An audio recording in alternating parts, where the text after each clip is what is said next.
Hi. Hello. How are you? Thank you. képp ku bëgg a dégg anglais comme ni ko président Bassirou Diomaye Faye ji waxee demal seeti Fluency in English mooy ñi nga xamante ni dañu lay jàngal anglais moo xam nga ñëw wala sax ñu defal la formation en ligne ñoom nag am nañu représentant fépp ba ci sax Sénégal wala Rwanda wala fépp ci àdduna bi ñoom ay professionnel lañu yoo xam ne dañu cee aay lool ba noppi itam yàgg ci kon nag yéen ñi bëgg a jokkoo ak ñoom woote leen gaaw ci numéro yooyu. Ma carte d'embarquement que voici, mon passeport ordinaire sénégalais. Je ne suis pas, à ce que je sache, un Guinéen. Ils ont mis le cachet. Ils ont mis le cachet. Et après, tranquillement, je devais faire la traversée. Quand je devais faire la traversée, un policier est venu me dire, Monsieur le ministre, je voudrais avoir votre passeport, il y a une petite vérification. J'ai obtempéré. 10 minutes après, c'est un lieutenant qui vient me voir, Monsieur le ministre, est-ce que vous avez avec vous votre passeport diplomatique? Je dis non. Moi, depuis la chute du régime, j'ai renouvelé mon passeport ordinaire et qui est daté du 18 avril 2024. Je lui dis, moi, je n'ai que mon passeport ordinaire. Il me dit, oui. Après, il hésite un peu. Il me dit, oui, mais nous avons une opposition pour votre sortie du territoire national. J'ai dit, moi, lieutenant, votre instruction doit être écrite. Je vous demande de me montrer l'instruction. Il me dit, monsieur le ministre, il faut me croire, moi, je ne suis pas agent de police judiciaire, je suis de la police des frontières. Il faut me croire, j'ai reçu une instruction. Je dis oui, je suis parfaitement d'accord que vous puissiez recevoir une instruction. Mais, notifiez-moi l'instruction. Il me dit, bon, 2 minutes de discussion quand même très correcte. Après, il disparaît. Mais moi, qu'est-ce que j'ai fait? Je pouvais, à partir de l'aéroport, perturber la quiétude du groupe. J'ai refusé de communiquer sur la question. J'ai refusé de me victimiser. Parce que pour moi, le Sénégal est au-dessus de tout. Et je n'ai pas voulu perturber l'équipe nationale. Quand Maître Senghor et certains membres de l'équipe nationale ont été au courant, ont voulu agir, je leur ai demandé, et les SMS existent, Monsieur le Président, partez tranquillement, je souhaite que le Sénégal gagne. Je ne veux pas que notre équipe soit envenimée, que notre équipe soit déstabilisée par un fait, parce que tout le monde le sait, qu'on le veuille ou non, que le gouvernement le veuille ou non, je suis très important dans le dispositif de l'équipe nationale du Sénégal. C'est Dieu qui l'a fait. Vous êtes un homme d'État. Malgré tout ça, j'ai dit, je vais observer. À ce jour, moi, il n'y a aucun rapport de l'OFNAC, de la Cour des comptes, de l'IGE, de l'IGF, qui m'impacte dans n'importe quel délit. Je n'ai à ce jour reçu aucun texte qui me dise que dans ma gestion, voilà ce qu'on te reproche. Mais en vérité, il ne faut pas se cacher. Le collectif des avocats du parti va agir sur la question juridique et sur d'autres questions. Mais il ne faut pas vous tromper. L'attitude est très claire. Abdoulaye Sow est visé depuis le 24 mars. Parce que moi, depuis le 24 mars, j'ai déclaré que je suis dans l'opposition. Et si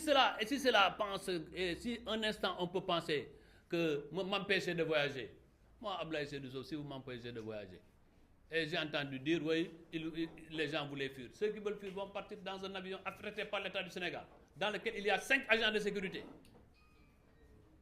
Et moi, si je devais fuir, j'irais au Malawi. Moi, je peux dire ici, et devant tout le monde, moi, je n'ai aucun bien à l'étranger. Je n'ai pas un compte qui a 3 millions de francs CFA, autre que mon salaire. Je peux brandir mon compte devant le Sénégal. Je n'ai aucun bien à l'étranger.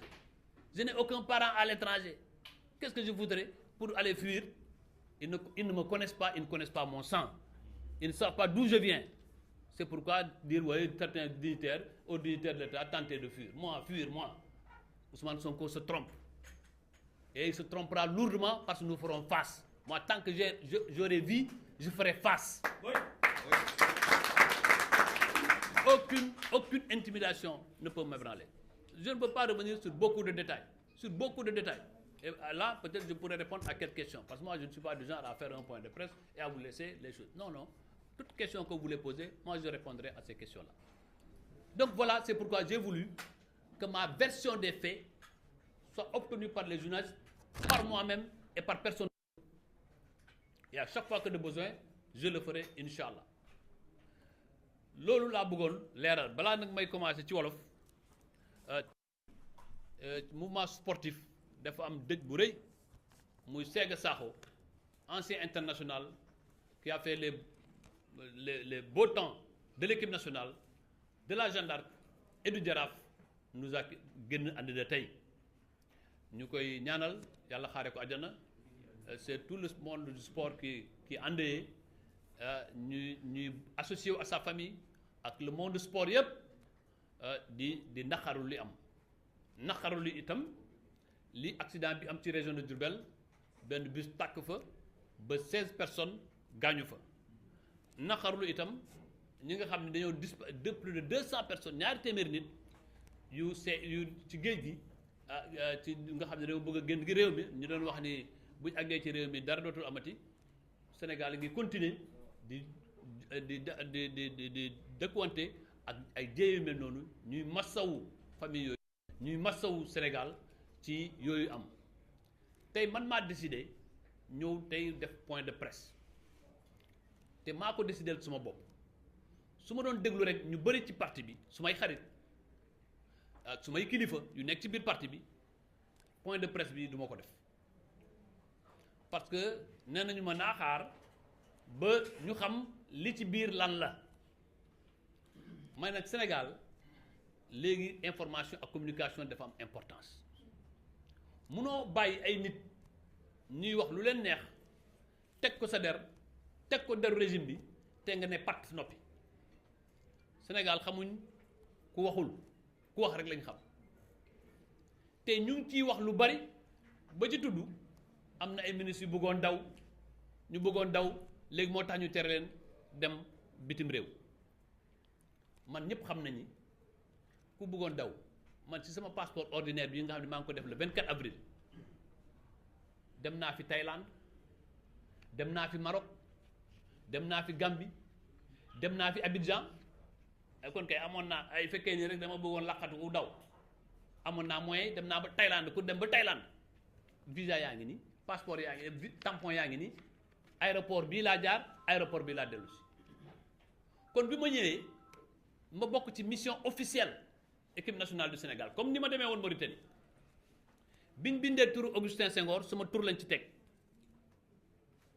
ñoom ministère des sports jot nañu liste bi avion bi ñu waroon dugg avion wu état Sénégal la moo ko affrété équipe nationale du Sénégal ku bëgg a daw dana jël ci avion Sénégal ci délégation wu Sénégal am ci biir délégation bi 5 agents de sécurité yu nekk BIP ci BIP la ñu jógee du fédération moo leen di ñu nekk ci délégation bi ñun ñëpp ñu ànd stade bu ñu jógee stade ñu dem hôtel ba digg guddi 2 heures du matin 3 heures ñu ne dañ dem aéroport bi ñu àggee aéroport man ñi intendant ñu yore bagage yi wan ma ni jox nañ ma suma passeport jox nañ ma suma carte d'embarquement ma ñëw ba ci police ñu jël sumay empreinte bàyyi ma dem merci bon voyage bi ma demee bay traversé ci la ma benn policier ñëw discrètement nag ak correction nag wax dëgg yàlla ne ma monsieur le ministre dañoo am na lu ñuy contrôler ci sa passeport ma jox ko 10 minutes après mu benn lieutenant ñëw lieutenant bi waaw monsieur le ministre dama bëggoon laaj est-ce que am nga yor nga sa passeport diplomatique ma ne ko yoruma ko man depuis bi ñu wàccee ci nguur gi laa denc suma passeport diplomatique amatul njëriñ mais c'est un document personnel je le rappelle c'est un document personnel il y a aucune obligation de restitution du passeport man leen mais ku defar passeport am ordinaire di ci voyager kon loo may laajee suma passeport diplomatique mu ne waaw loolu sax du loo am important mais dama la bëgg a yëgal ni dafa am opposition pour nga génn réew mi man waaw léegi waaw d'accord comme que état de droit la ñu nekk mën ngeen ko wax mais ci fan ngeen ko sukkandiku te yow instruction bi may wax dañ ko war a jox kayit soo ma joxee kayit ma xool ko mu ne ma non instruction la ma ne ko mais instruction dafa am kayit nag même bu ñu lay jox instruction dañ leen a diw ak diw buñ génn réew mi tey nag man ma ne ko mon lieutenant man ci sama bopp du rapport OFNAC du rapport Cour des comptes du rapport IGF du rapport inspection générale d'État bi ñu ma ko jox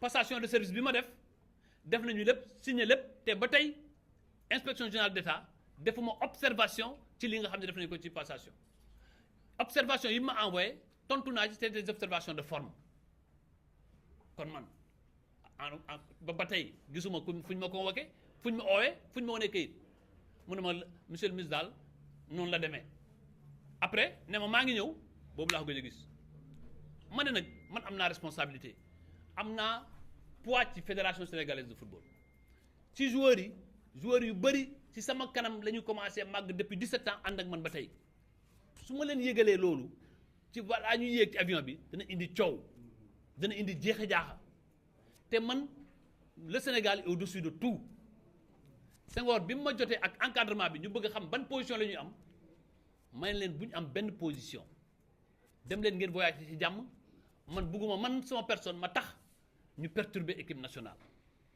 Senghor ne ma en tout cas xamal ni football bi ak sport bi sont solidaires avec toi man leen xam nga li ma bëgg mooy na Sénégal gagné te moo tax ma toog seetaan match ba mu jeex Sénégal gagné ma ci sant yàlla kontaan ci mais loolu moo am bi mu amee ma ne man su ma ci defee bruit à la veille du match moo am coow ma def ndànk mais bi ma gisee nag ñoom ñu ko def bi ñu gisee ni man utuma benn yoon di victimiser wu utuma benn yoon di laq-laqal ñu commencé di wane ay information di wax ni waaye Ablaye Sow da doon jéem a jaw jàpp nañ ko aéroport ce n'est pas vrai loolu ku yaakaar ni man ci réew mii fu nga xam ni man su ma génn réew mi fu ma jëm xanaa njaboot gi ma fi yore moo ma ëppal importance lépp loo mën a am ci àddina li ma am ci relation ma nekk maire Kaffrine waa Kaffrine yaakaar ma dénk ma seen dëkk man danaa daw bàyyi dëkk ba et kuy daw moo kuy def boo defee dañ lay won lii nga def kon par conséquent loolu moo tax man ma jël suma responsabilité bopp ma ne damay aux journalistes yi toog ak ñoom wax leen sama version nii la demee lii laa ci am maintenant nag lu ko nit jàppee ñoom lu ñu jàpp mooy ci li ma dégg li ma gis mooy jëm a xoxatal jëm a bousculer jëm a ñuulal ay nit parce que ñu ngi jëm ci élection législative. Ça ne passera pas de. waaye man mii de tant que maa ngi desee bakkan tant que maa ngi am dund tant que jëluñ suma bakkan gii tant que suma dund bi bàyyi nañ ko fii danaa xeex te liñ fi bëgg a teg ci réew mi lu dul dëgg danaa ko xeex te kenn mënu ci dara.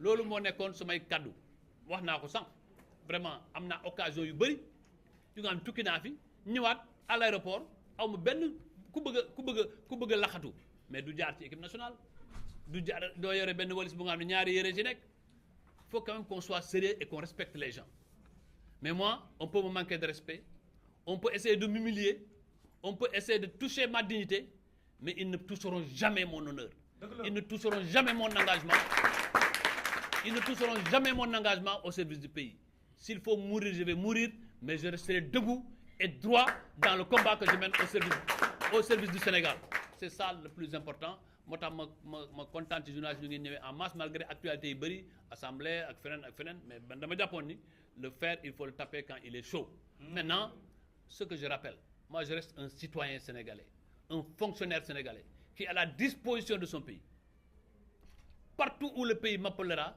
je répondrai sans rechigner mais il faut savoir aussi qu'il y a des limites à tout on ne peut pas nous brimer de cette façon on ne peut pas nous traîner de cette façon comme si nous étions des malfrats après avoir servi loyalement et dignement ce pays après avoir rendu à ce pays des services dans tous les domaines. La Fédération sénégalaise de football. Je suis aujourd'hui commandeur de l'Ordre national de Lyon parce que nous avons été champions d'Afrique et dans cette Coupe d'Afrique, j'ai joué un rôle important. Aujourd'hui, on veut nous dire qu'on n'a rien fait. Quand j'ai quitté moi la direction du COUD, c'est des milliers d'étudiants qui m'ont accompagné à ma sortie. Quand notre pouvoir est arrivé à son terme, c'est la tête haute que j'ai quitté le ministère de l'Urbanisme. Donc vouloir aujourd'hui nous diaboliser simplement parce qu'on a un plan politique et un premier ministre qui s'est transformé en juge, en procureur, en policier et en gendarme, on ne peut pas l'accepter. Maintenant, le parti, la coalition, la société civile, ceux qui se battent pour les droits de l'homme, tous sont interpellés dans ce combat pour la défense de la République. Ce n'est pas un combat pour défendre Abdoulaye Sow ou bien pour défendre des individus. C'est un combat pour défendre la République, un combat pour défendre notre pays et la dignité de notre pays. J'aurais pu aujourd'hui saisir toutes les instances internationales dans lesquelles je suis. Je n'ai saisi aucune instance internationale. Parce que pour moi, le combat, il est ici et il ne faut pas ternir l'image de notre pays. Ceux qui ont en charge la gouverne de ce pays, ceux qui ont en charge la direction de ce pays, si eux n'en ont pas conscience, nous allons les rendre conscients de cela. C'est aussi simple que cela. Loolu laa bëggoon wax kontaan nag ci ni ngeen ñëwee en masse kontaan aussi am na député yu bëri ñu ne xaar parce que ñu ngi assemblée ñëw fekk si mais man defuma ko woon pour une opération politique dama bëgg leeral sénégalais yi xam journalistes yi xam ci lu nga xam ne leer bu ngeen bëggee képp ku bëgg a photocopier carte bi ma jox ko képp ku bëgg a photocopier sama passeport ma jox ko xam nga koo defal ba cachet police départ il est aujourd'hui su fekkoon sama passeport bi la wane na ñi que maa ngi Malawi te dew ma fa te annulé wuñ ko sax xam nga boo jëloon sax boo récupéré nga récupéré passeport bi def ci annulé parce que léegi nii à l'état actuel au vu de mon passeport je suis au Malawi ci sama passeport maa ngi Malawi defuñ ci sax annulé bàyyi ma ak sama passeport ma dem sans veiller à ma sécurité. Dans tous les cas je suis vice-président de la fédération, dans tous les cas je suis ancien ministre du Sénégal, mais ils m'ont laissé là-bas à l'aéroport. Toppatawuñu est-ce que am naa oto toppatawuñu est-ce que nit mën na ma fa agresser à 3 heures du matin. C'est ça le Sénégal d'aujourd'hui. C'est pas le Sénégal qui est en ruine, c'est la République du Sénégal qui est abîmée. Et là la responsabilité incombe, et je le dis de manière très claire, d'abord au Premier ministre qui a des comptes personnels à régler avec certaines personnes. Parce que moi j'ai toujours gêné à Kaffrine et je continuerai à gêner à Kaffrine. Même dans une tombe, je vais participer aux élections législatives prochaines. Même dans une tombe, je vais participer aux élections législatives prochaines et je les battrai à Kaffrine.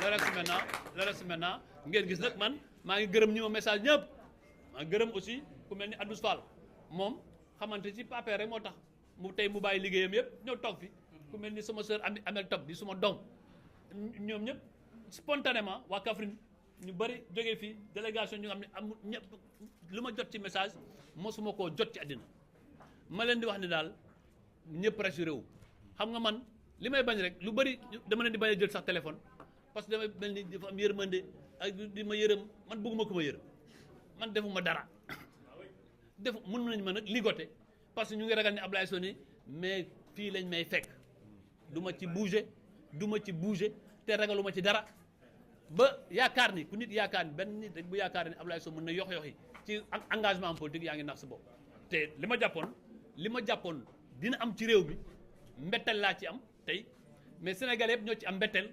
La justice est piétinée, les droits sont piétinés, les Sénégalais sont piétinés et on ne se laissera pas faire. Voilà ma conclusion. Je vous remercie de votre aimable attention.